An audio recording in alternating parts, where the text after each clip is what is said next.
ఈరోజు ఈ పత్రికా సమావేశం పెట్టడానికి ప్రధానమైనటువంటి కారణం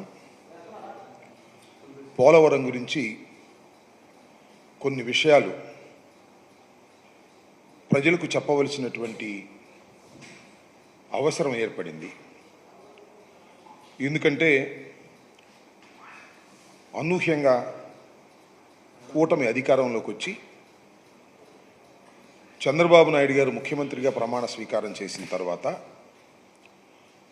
5 రోజులకి పోలవరాన్ని సందర్శించి అక్కడి నుంచి కొన్ని మాటలు మాట్లాడారు. ఆ మాటలన్నీ కూడా అవాస్తవాలు, పచ్చి అబద్ధాలు. వాటికి మాజీ ఇరిగేషన్ మంత్రిగా, బాధ్యత కలిగిన వ్యక్తిగా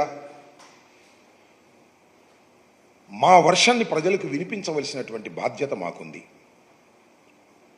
చరిత్రలో అవాస్తవాలు వాస్తవాలు కావు, వాస్తవాలు అవాస్తవాలు కావు. చరిత్ర ప్రధాన్ని గమనిస్తూనే ఉంటుంది. ఇక్కడ దుర్మార్గంగా పోలవరానికి సంబంధించినటువంటి అంశాలను చాలా దుర్మార్గంగా ఎస్టాబ్లిష్ చేయడానికి చంద్రబాబు నాయుడు గారు, ఆయనకి సంబంధించినటువంటి కొన్ని పత్రికలు ప్రయత్నం చేస్తున్నాయి.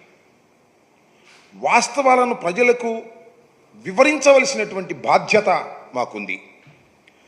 ఒక పత్రికలో రాశారు, పేరు ఎందుకులేండి, పోలవరానికి జగన్ ద్రోహం క్షమించరాని నేరం. పోలవరానికి జగన్మోహన్ రెడ్డి గారు ద్రోహం చేశాడని, అది క్షమించడానికి వీల్లేనటువంటి నేరం అనేటువంటి మాట ఆ పత్రిక మెయిన్ హెడ్డింగ్లో పెట్టారు.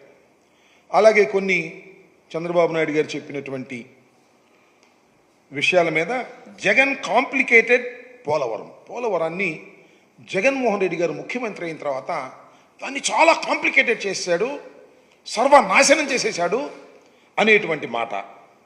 మళ్ళా Polavaram works to be over in 4 years అంటే పోలవరాన్ని పూర్తి చేయాలంటే కనీసం ఇంకా 4 సంవత్సరాలు పడుతుంది అనేటువంటి మాట చంద్రబాబు నాయుడు గారే మాట్లాడారు.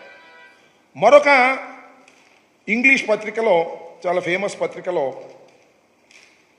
ఆయన మాట్లాడుతూ